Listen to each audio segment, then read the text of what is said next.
Kim here from JustAskKim.com with day 6 of the Think to Succeed 30-day video challenge. If you've not already had a chance to jump in and take part, look for the link either above if you're on Facebook or below if you're on YouTube, and jump in and join us. A lot of fun. It is personal development focused and definitely something you should jump in and play with us. Having a lot of fun with this.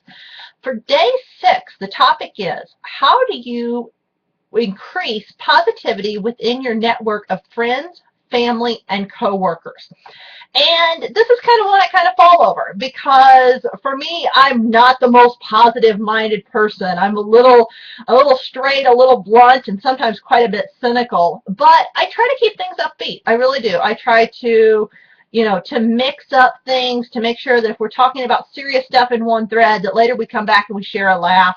But for me, one thing that I really personally look at is that I'm very sensitive to the emotions of people around me and to people that are doing things that grate on the nerves. Not necessarily. That isn't always the case. Even somebody that is chronically even down will throw me off, but it's not down that I worry so much about. But I have to really watch who I'm around, and I shape and I sculpt my news feed on Facebook around people that are more upbeat and really share stuff that lifts me up. And even if they don't share stuff that lifts me up, at least share stuff that either educate me or move me forward or let me feel I'm doing good in the world or something. And so I shape my news feed around that. And I find that if I've got a friend who is really a control freak about something and tends to go off on a frantic rant about something when something doesn't exactly go this little way, I really have a hard time with that. And I'll school the person. I'll scold the person, because sometimes you got to chill. Sometimes it's just chill. It really, and that's hard. And the reason that bugs me so much is because I've been in that place. I've been in that place where I was way too focused on that control and way too needing that kind of stability in my life. So I was trying to force it. And because I've been there, because I know what was going on, I'm really sensitive to it. And so it off-puts me more than it off-puts some, but I also know how badly it off-puts some because I know what I did. There's kind of that internal cringe when I see it too.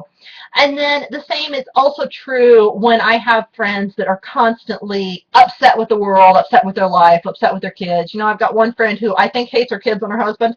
She loves them, I think she does, but at the same time, she does things that anyone else would say was provoking a divorce.